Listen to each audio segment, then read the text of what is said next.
And the first news topic, it's actually a twofer. We're sort of combining these two stories, but the first story is in here is that Star Wars will be getting a new animated series on Disney XD. I'm saying Disney XD because it says it airs on Disney, but whatever.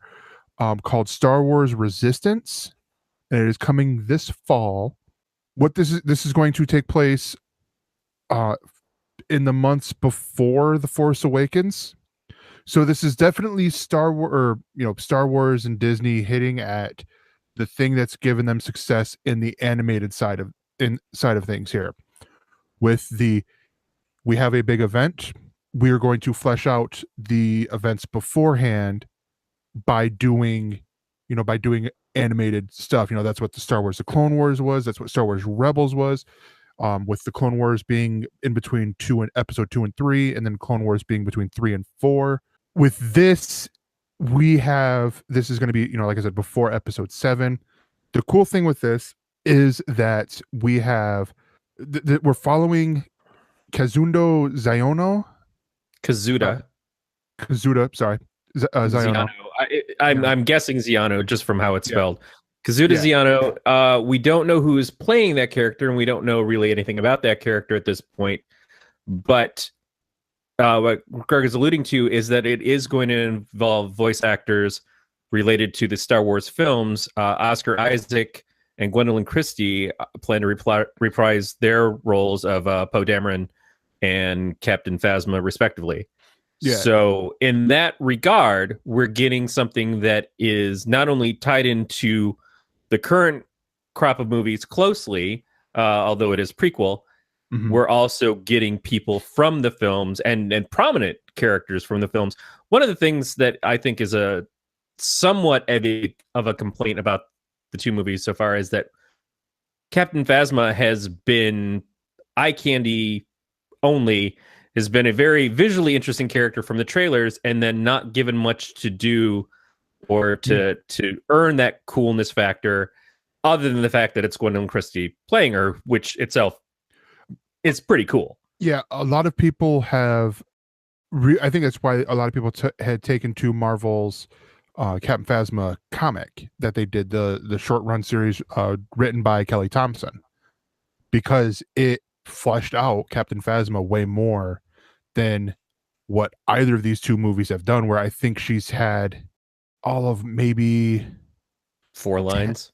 Yeah, I think like 4 lines. On both. They Boba Fetted her. There's cool armor, which is great, and this interesting looking character that has no, I don't want to say balls, it's just not fair. No lady balls. But just there's no, it's a cardboard cutout almost. Yeah. It's there for show and hasn't earned anything beyond looking cool. And since we know there's somebody who can play a very striking character, who is a very good actress, has all these capabilities behind her, it feels like we're getting cheated by what we're seeing up on the screen in relation to her. And it seems like every time we see her, she just gets kind of like punked. and so if this may fix some of that. Yeah, if anything, this is giving me the hopes that when Seth Green and the guys over at Robot Chicken do the like episode 7, or like the new trilogy Robot Chickenifying of it, that they sort of do that with her character, like they did with the Boba Fett, like Boba Fett in the Sarlacc pit, and then like it wasn't always like this, and actually get Gwendolyn Christie to do the lines, because I mean they could pull that star power. But with Star Wars Resistance, the beautiful thing is the additional voice cast here. So you have because right now those Poe Dameron and Captain Phasma are the only two that we've really heard from the movies in here. But it makes sense, because I was sitting here thinking while you were talking, well, what about Rey? What about Finn? And I'm like, hey, what about Love? Yeah, baby, don't hurt me.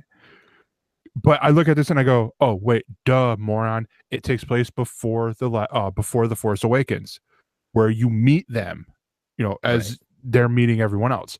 But the additional voice casting here has Bobby Moynihan, Donald Faison, Christopher Sean, Susie McGrath, Scott Lawrence, Myrna Valesco, Josh Brenner, Jim Rash, and Rachel Butera.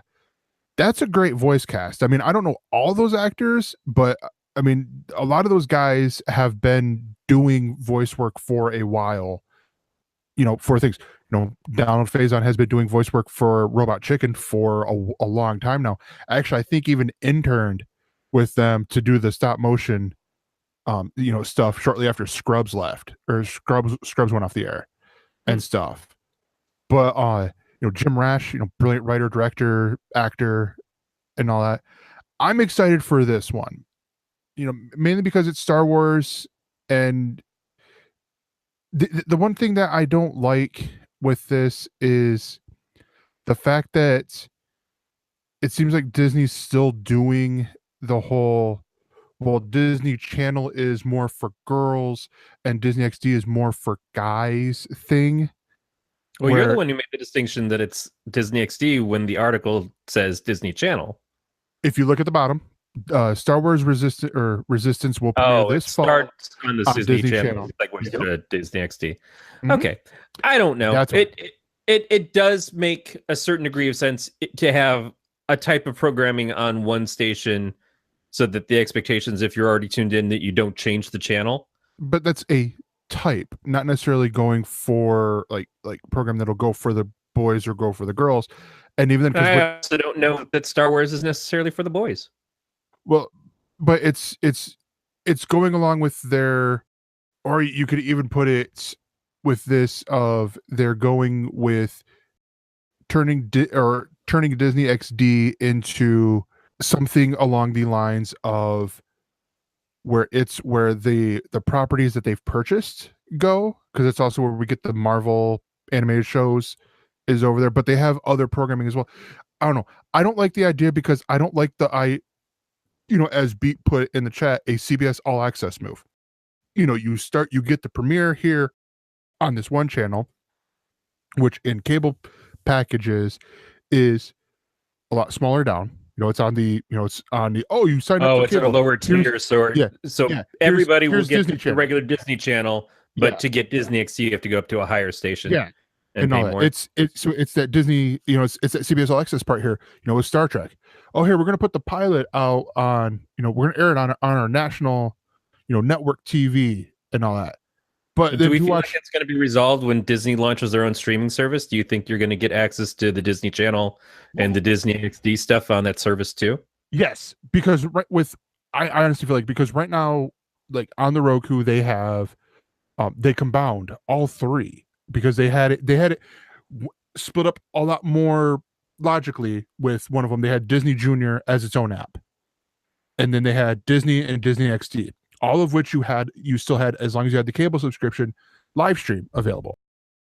So you could actually, like I could plug my Roku right in there, turn on Disney, and then open up the Disney app and go, okay, I want to watch that live. What they've done now is they call it Disney Now, where it has all of the stuff. It has the Disney XD, the Disney Channel, and the Disney Junior stuff all in one area. You just sit there and go, okay, I want to watch this show, to where I feel like it could backfire in a way for the kids who come at it from the, just solely the app side.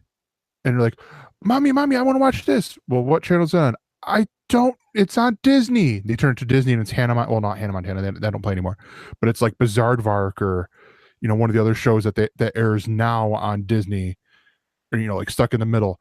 And you're like, but Star Wars is supposed to be on right now. It says it on my room. Well, go back and watch your room. I don't want to. And, fight start that way.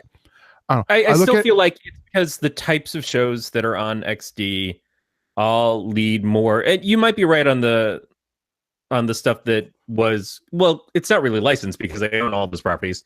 They own Star Wars, they own Marvel, but it may be that it's more of tween adventurous programming Yeah. like stuff that's more of a dramatization story with action versus what Disney Channel itself would have that might lean more towards the classic Disney characters and versus Disney Junior or whatever that is. I'm not as familiar with that.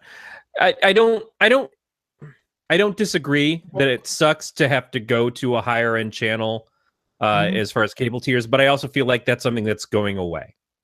Yeah. It is And that they're not looking at it as that way because they're giving people the option at some point to just subscribe to Disney directly. yeah. And also because you had mentioned Disney Junior, that's like the Nick Jr., that's where you get, you know, like the Paw Patrol, the stuff for the little kids, to where that's where it makes, with the channel side of things, it makes more sense for me to do, you know, like, because they have a Disney Junior channel as well. And that's, you know, I think it's on the same tier as Disney XD, but you do Disney as sort of an all over, for everyone channel where you would feature, stuff like this, but then you do Disney XD for the older kids, like how they had this past summer where they had, it was all gaming focused, where they had the Polaris Prime Time and Polaris Player Select, where you're watching people play video games and stuff. And the only thing they really did was censor for language. Like that's really all they did. And they brought back Attack of the Show with the Attack on TV again. It similar to when FX introduced FXX. And it's one thing of like we're introducing this other channel for additional programming, but what they did is they cannibalized a lot of the stuff from FX over to that. And you're right. But I feel like in that case, because those shows had been well established on FX first, to move them over to FXX was a bigger deal than we're introducing this on the Disney Channel and then we're moving it to Disney XD, because they'll probably play in both places at the same time. Still, yeah. So this is a show that's about a newly recruited resistance pilot named Kazuda Ziano, and he's tasked to be a spy. I'm assuming he is tasked to be a spy on the First Order. So it's going to establish a lot of the stuff that we've kind of had cursory interactions with in the movies, because the movies has been about these new characters more than anything, and we don't know a lot of the whys as to why the rebellion became the resistance and why the empire became the First Order. So maybe some of that will be explained too. It's a nice enrichment for stuff that is not getting answered in the 2-hour films that come out every 2 years.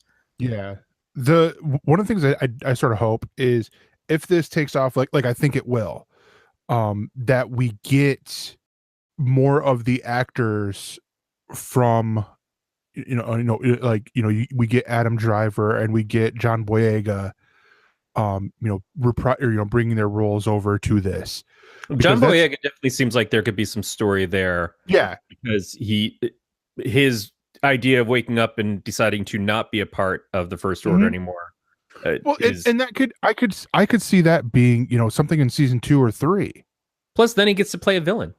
Yeah, but because it's one of those things that I look at this and I go, okay, there is promise with this, with Star Wars Resistance, with how all this stuff is set up, and it's also Finn's Tales of a General, but where you get all this stuff going on, and I feel like we could have quite a bit of stuff explored on here that would enhance the movie-going experience of seeing these 2-hour movies every other year in between the Star Wars story movies.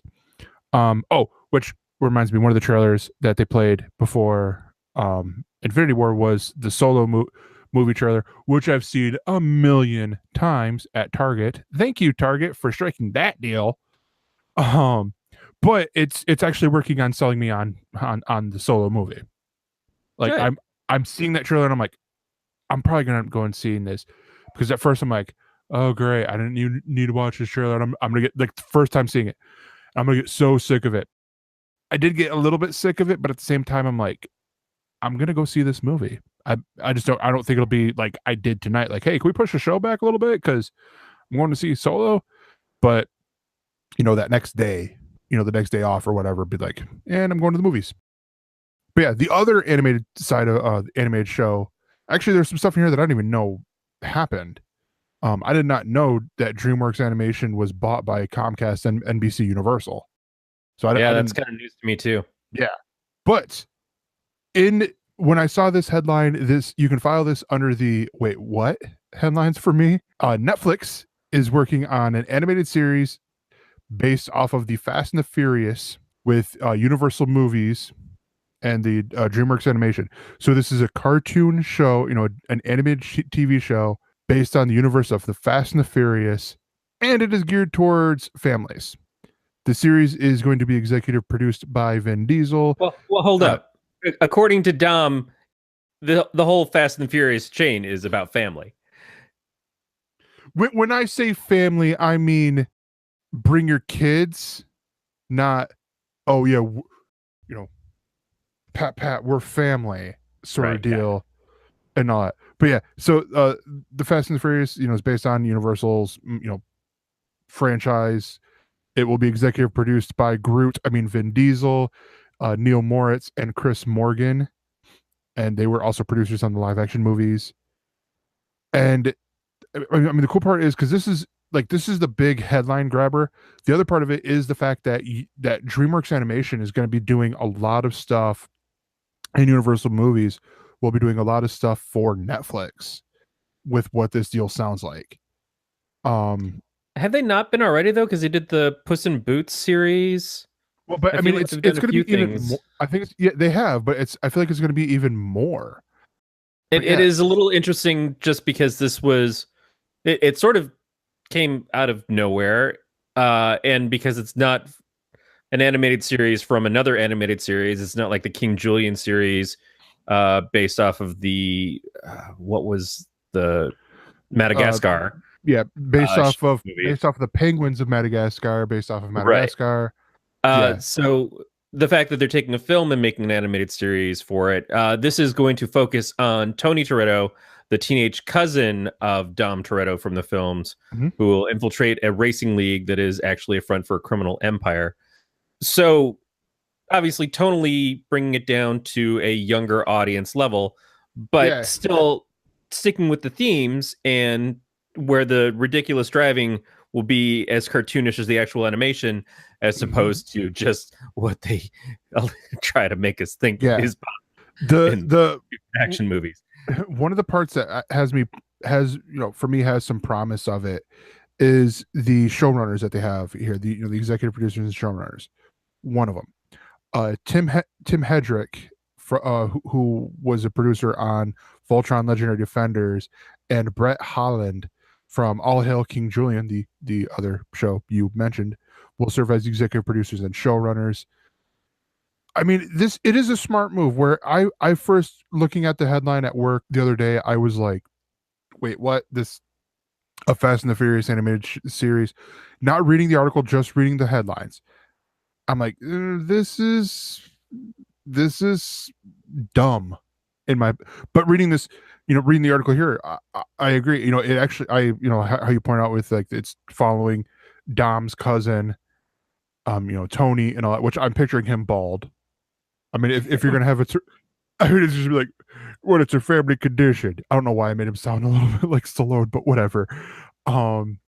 I seriously look at this and I go, this is them expanding that animation side with Netflix, which it's already been there, but I mean, you can always expand, because I saw in there they've got a Spy Kids animated show, in there now. Like, I was looking the other day, I'm like, wait, what? They have a Boss Baby spin-off cartoon. I don't think Alec Baldwin's involved with it, but I'm like, okay, that's a thing. So it's one of those things, like, it's Netflix still doing the whole throw this out there, see what sticks. I feel like all the services are doing that at this point, as they're canceling shows more freely. They're certainly not afraid to take a show that, if they don't feel has developed an audience fast enough, to just say, all right, no more of this. then yeah, they're going to keep throwing more and more Yeah. stuff out to see what happens. I look forward to the other Vin Diesel spin-off property. Riddick does a new Are You Afraid of the Dark series where it's just him sitting there in the black with his glowing eyes telling little kids horror stories and then watching them get eaten by monsters. We just did Pitch Black on Podcast I would say it'd be called Are You Afraid of the Pitch Black? Yeah. But yeah, so I will give you the listener an option here. Or three options. You can either listen to us talk about a new movie that's being done by Greg Berlanti. You can hear Corey do an ad, or you can hear silence for 30 seconds. I'll let you decide. Thank you. If you chose A, this is the next story. Fox is planning a choose your own. Did you get worried for a second? I was like, fuck, do I have to do an ad? No. No, if you don't want to. Fox is planning a choose your own adventure movie with Greg Berlanti.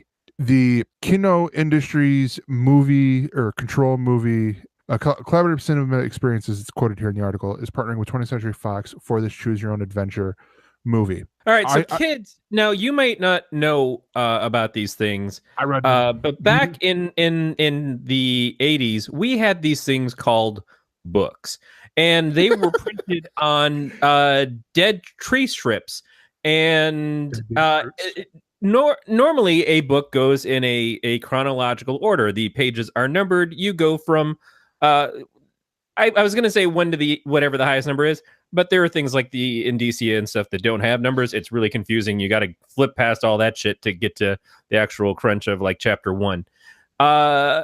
What Choose Your Own Adventure was a book that you would read a chapter, and then at the end of the chapter, it would give you a couple of choices and say, if you think the character should do this, flip to page 27. If you think the character is going to instead eat a bunch of pie, flip to page 93.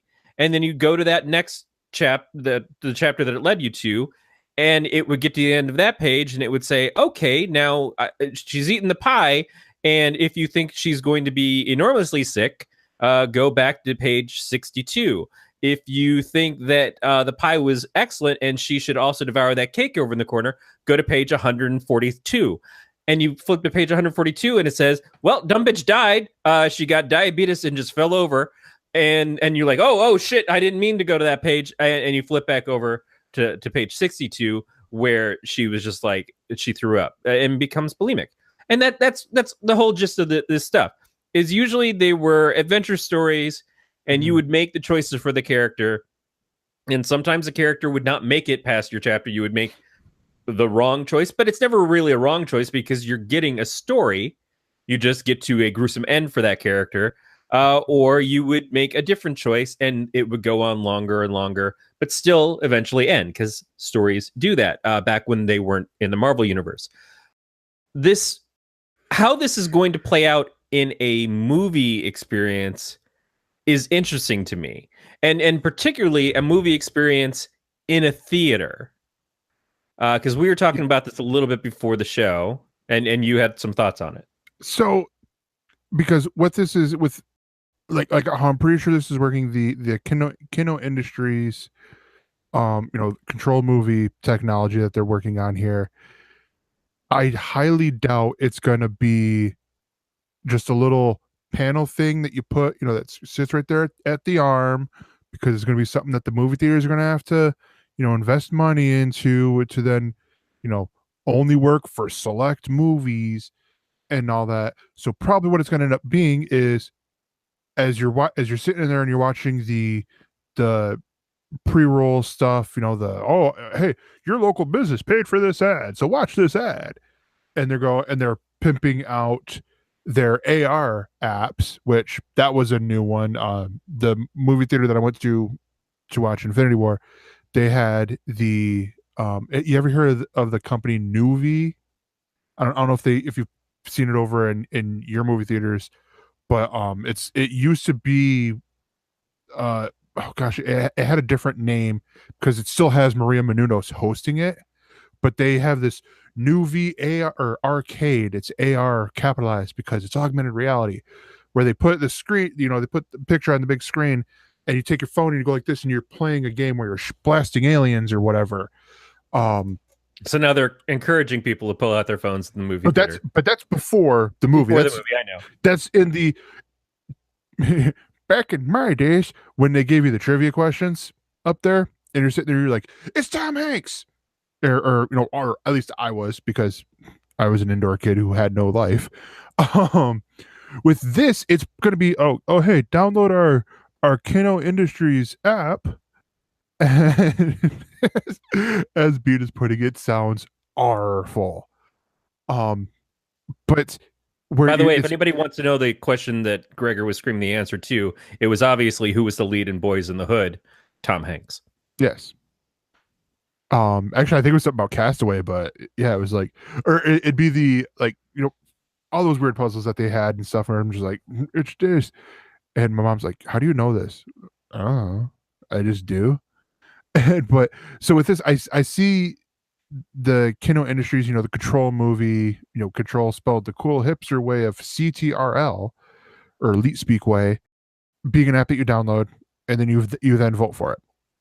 Right. You vote for your editing and stuff, which would be okay if it was only in the movie, like at home. I see it working great for the home movie part, because it's you're still doing all the things, and it would probably make it for shorter episodes and whatnot. Or there have been theaters that have been talking about doing what were they called, the movie theater, like certain screenings where the lights would be on and you could talk and stuff like that, like to where you be on your phone, the kids can run wild, those type of screenings. I'd be like, okay, this this sounds incredibly like I'm wanting to segregate my movie experience, which a part of me is, but only because when I go to the movie theater, I paid $9.50 to go see this goddamn movie. I don't want to have to hear, no, don't go in there, stuff like that. Laugh at the appropriate times, but don't be talking to your significant other, or making out behind me. Well, here's something. I want to read this part of the article. Yeah. It says, the tech allows the in-theater audiences to control the characters' actions throughout the film using the app, so very much likely that they're going to use their own phones, that offers people dual commands during pivotal points in the film's action. Depending on the audience's choices, the film will have a different plot, ending, and even running time. Now, here's a problem that I have right there, is that movies have their set start times. Mm-hmm. So, I'm going to go to the 6:15 show. Otherwise, if I don't make it to that one, they're not running another one until 7:20. Yeah. As an example. And so you go to a movie and everybody makes, or the higher percentage of audience that's participating makes the wrong choices. And the movie that's supposed to be an hour and 45 minutes is suddenly an hour and 10 minutes. So you've got this whole unused time for the theater, and everybody just kind of got a little bit gypped. Not only that, we are in a troll-based society, especially the people who love to fuck around with technology, so that I could see people just going and doing everything they can to make the worst decisions and overpower people who would like to get the enjoyment of the film. Yeah. And just like hack the movie, like, hey, now everybody choose B. And it's like, oh, everybody blows up. It's halfway through a Stephen King novel when he stopped giving a fuck. I feel like it's a weird choice to make. Now, when I was a teenager, there was the movie Clue. And Clue was advertised as having 3 different endings. And depending on which theater you went to for which showing, 3. Okay. Depending on which theater you went to and which showing you went to is how it was advertised, you would see one of the 3 different endings. Now, when they put it out on cable and on VHS, they included all 3 endings. But it always seemed like it was a bit of a jip if you got one ending, and then the expectation was you'd have to go and try to find another theater that might play the other endings that you haven't seen yet to figure it out to get to see all 3. It was interesting, but it always made sense to me to just, why not have all 3 like they did on the VHS? And maybe that's part of why the film wasn't very successful, is people were kind of put off by that idea. Yeah. The movie's great. The movie is a total classic now, but I would have been really bothered if I got the Mrs. Peacock ending, which to me is probably the worst one, versus the other two, and especially the real ending with Mr. Green. So this seems interesting in a private viewing situation. Yeah. It seems interesting in a home viewing. It seems very, very interesting and compelling for a tablet application where you're just choosing the stuff right there. And I could see the technology kind of stemming from, oh yeah, we'll make choose your adventure stuff for people to play on their iPads. But to take it to this kind of extreme it just seems so challenging. Yeah. To get a good experience out of it. So now, here's Berlanti's someone who's very creative that could possibly come up with a way to make it that no matter what you choose, you still get a cool, interesting movie, and all of them lead to roads that all end around the same time and do give you promises. And maybe it's like a fake out of like, oh, you choose this thing where you watch one of the characters go off on one story as opposed to watching the other character go off, and you're only seeing half of the stuff, and then they meet up again, and the intersect points all are the same no matter what. So here's the thing, like that I honestly see this probably how it would play out. And I'm gonna start off by asking you this: at the movie theater you typically go to, do they have the one theater that is the smallest? I feel like they have some more premium theaters up front and some maybe the second week for movies get moved to the back. Yeah. But I don't know that they're necessarily smaller. I've been in I think the Petaluma theater. Attendance wise, like it can only fit so much. I don't know if that's necessarily the case, although there is a whole other section that I haven't seen any movies in that section in a few years, and I can't remember if that section is going off. Yeah. So it's like you go to the right and you've got 10 or 15 theaters that kind of curve around to the back, but then there's over on the left-hand side past the concession stand, there's another group of theaters that I don't know get used that often and are maybe only for specific things. But I believe the Petaluma Theater has the larger theater and then the smaller theaters, and the larger theater has the full lean back seating and everybody gets their own armrests and stuff. Yeah, because I bring that up because the movie theater for in my area we have 2 movie theaters, and they're right across the street from each other. Actually, technically we have 3, but one is it's a one theater sort of town. It sort of it's only got one screen. It's one of those sort of things. And so the movie theater I go to, it's in the Goodrich Quality Theater family, as opposed to AMC with the other one. And that one is where I talk a lot about the movies that I've seen. It's at the Goodrich Theater. Like, for example, when I saw Baby Driver, I saw it about a month after it opened, and it played in, I think it was Theater 10. And Theater 10, it's still has it's big screen and all that stuff. The Big Sick and Baby Driver both were in there, because it was weird, because I went to see Big Sick in it was the opening week, the extra Bigger Sick as it was called. But it's the one where they basically go, oh, it's either the private events, like have your birthday party at the movie theaters, or the it's been a month outside, or hey, you're a bunch of guys and you want to watch the latest UFC fight, here, rent the movie theater, rent this movie theater and all that stuff. That's where it's not really big. It seats probably maybe 100, and it's not even in like the recliner seats that are one of the other theaters in and when I say theaters, I mean the screens. It's the ones they don't think are going to be the big money makers. Yeah.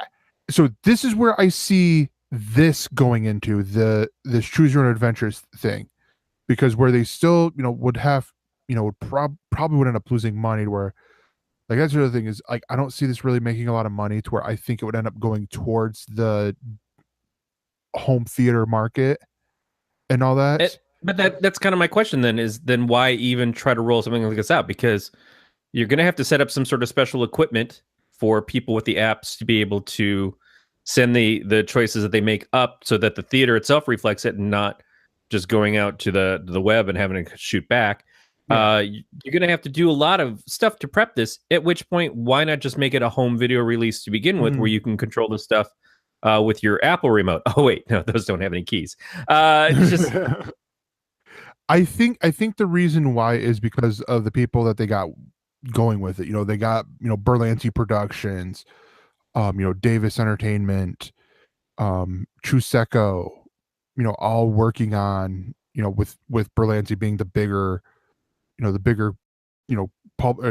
production house behind this, to where it's like, okay, yeah, we're going to get good stories. It would, when I was through 20th Century Fox, if they partner with other distribution agencies, other publishers, a certain Brothers Warner, I could see Berlanti doing a special DC Arrow, or the Arrowverse with this, where you get people coming in, you choose, okay, who are we going to follow?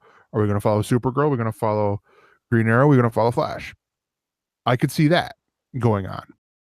Would it be eventful? Maybe. I don't know. This is one of those, I honestly would say is a more of a wait and see approach, because I could also see it working, with, like you would probably have better access to it than I would, because I could see them doing it in the bigger cities, of which I do not live in. Maybe. Berlanti's still an unproven commodity as far as movies. Yeah. He's not been known for that. His work has gotten very prolific on TV, mostly with the DC superhero stuff, but even some other things. But his film output is still pretty low. He's attached to the Booster Gold movie, I believe, but it's really he's been attached to that longer than The Rock has been. Then The Rock's been attached to Black Adam. Yeah. Right. Yeah. So I don't know. We'll see. I look forward to being surprised. Or choose option B and I won't be surprised. And here's honestly the other part that sort of, so I'm looking at his filmography with his films, the stuff that he's directed. Okay, I'll include writing in here as well, because he didn't direct Green Lantern. He only wrote, he only wrote and produced it. Same thing with Wrath of the Titans. Wrath of the Titans and Pan are probably his two biggest ones, and he wrote Wrath of the Titans and produced Pan. I believe both were panned. Yes. They weren't great, but they did better than Ryan Reynolds' superhero movie before he was Deadpool. Wolverine Origins? He was still Deadpool. Oh. By name. Was he though? I don't think he was. By name. But he's because he's only directed 3 movies so far. With his, I don't know when this other one's coming out, but with his latest being Love, Simon. I feel like that's sort of going to be the bigger test. Well, yeah, it's a long way to go to make a whole movie out of playing a game that just goes and then you have to play it back. I enjoy Simon, but I wouldn't say I love it. Too many batteries. Wait, although I've loved other things that take a lot of batteries too. Hey, so let's move on to the last story. Yep. Okay. Yep. Sorry, I'm gonna get out of this. Final story. Marvel boss Kevin Feige. Yep. Feige confirms that an Eternals movie is in development. Now, in development is one of those things, because we had an Inhumans movie in development, and then it developed into the Inhumans movie / show, and that was a problem for everybody. But I also feel like that was a redheaded stepchild as soon as it was introduced. It's like, yeah, Inhumans, we'll maybe get to that. No, we won't. The Eternals, I don't know. I kind of know less about them than I knew about the Inhumans, to be totally honest. They were introduced in the late 70s, I think, by Jack Kirby. And so there's certainly something to love for the fact that they're a Kirby creation. they are related to the Celestials, and we've seen in Guardians of the Galaxy a Celestial head floating around, because I believe that's where Nowhere was based out of. But Yep. It's another cosmic related movie option for Marvel, which is good, and it that might help set it apart from the stuff that's going on, since we're in the midst of closing off the original ideas of what the Marvel Universe has been with the third and fourth Avengers movies, and going into the next phase. This could be a way to do the next phase without having to worry so much about all the things that have happened with Iron Man and Captain America and stuff. I have not seen the movie, so I have no way of spoiling it, other than to say that probably good. Yeah. But what do you think of this? So when we know that the films that are coming out already that have been announced, a new Spider-Man, Captain Marvel, whatever else was already on the plate, plus Avengers 4. Yeah, right now, so post Infinity War, we have 3 movies left that are planned, like from that big that are announced. Well, yeah, that are announced, that have set release dates, have been filmed or have finished filming. And it's the next one, which is coming up in like 3 months, I think, Ant-Man and the Wasp. Then we get Captain Marvel next February, and then the 4th Avengers movie. Well, there's also the next Spider-Man movie in July of next year. Oh, they start shooting it in July next year. I'm sorry. Yeah, that's after, but that's going to be after that Avengers movie and all that. But that's one that we know that exists, and we expect a Guardians 3. Yeah, but we haven't had announcements of like a Doctor Strange 2. We haven't had announcements of anything beyond that. We haven't been told of a actual Black Widow movie or a Falcon movie or anything else. What I'm getting at is Kevin Feige, because Kevin Feige has talked a lot about with even like the naming of not revealing the name of the next Avengers movie. We just know it as Avengers 4, and how it's sort of been, well, obviously it's Quest for Peace. How it's been this thing. This is they're doing this very particularly because that is this next Avengers movie is the end of phase 3. So they don't want to do what they did with Age of Ultron, because that's where it was before Age of Ultron where we got the release of all these movies that was coming out. They had it up until Age of Ultron, and that's where we had the Inhumans and all these other movies that were in here. We had the Guardians of the Galaxy Volume 2 and stuff in here announced, and it's basically where Marvel and DC both had a dick measuring contest, and so far Marvel's dick is bigger. Well, no, let's rephrase that. More of Marvel's dick showed up than DC's dick. DC's dick made a lot of promises that it didn't keep. I don't know if they should have taken a little blue pill, but yeah. But yeah, no, I get what you're saying is planning so far out, and not even planning so far out. That's realistic, but announcing so far out, one, it can steal the thunder of what you have going on right now, like you were asserting that when we knew Avengers Infinity War, which was presumably parts 1 and 2 when it was first announced, was coming, and we hadn't even seen Age of Ultron yet, it kind of stole some of the thunder from Age of Ultron because people are already looking towards the next thing. And so thinking that far ahead, important, but saying to everybody, oh yeah, and then this thing and this thing and this thing and this thing and this thing. One, it sets you up to look like you've failed when you don't release those things, DC. But or it looks like when you say, hey, we've got this Inhumans movie coming out, and then it suddenly becomes a TV show, and everybody's expectations go way down low, but not even close to low enough. It steals some of the importance of what's coming right next. Yeah. So here's what I think Kevin Feige and the heads at Marvel are doing. I feel like they are focusing in on the creatives behind these movies that are making them successes. Because, if you go back to that picture of when they did that press conference for the movies that were coming out and how much that changed from then to now. Even with like a year after, there was still changes made to where you had, like, oh, well, we bumped this back and we bumped that back and all this stuff. I feel like now, because I'd seen an article where Kevin Feige said that we'll get a Black Panther when Ryan Coogler wants to do another Black Panther movie and all that. That tells me, okay, he has faith in Ryan Coogler, and to do that. It's probably gonna be the same thing with Guardians of the Galaxy Volume 3, probably with Taika Waititi, doing a Thor sequel, or even taking over other characters and all this stuff.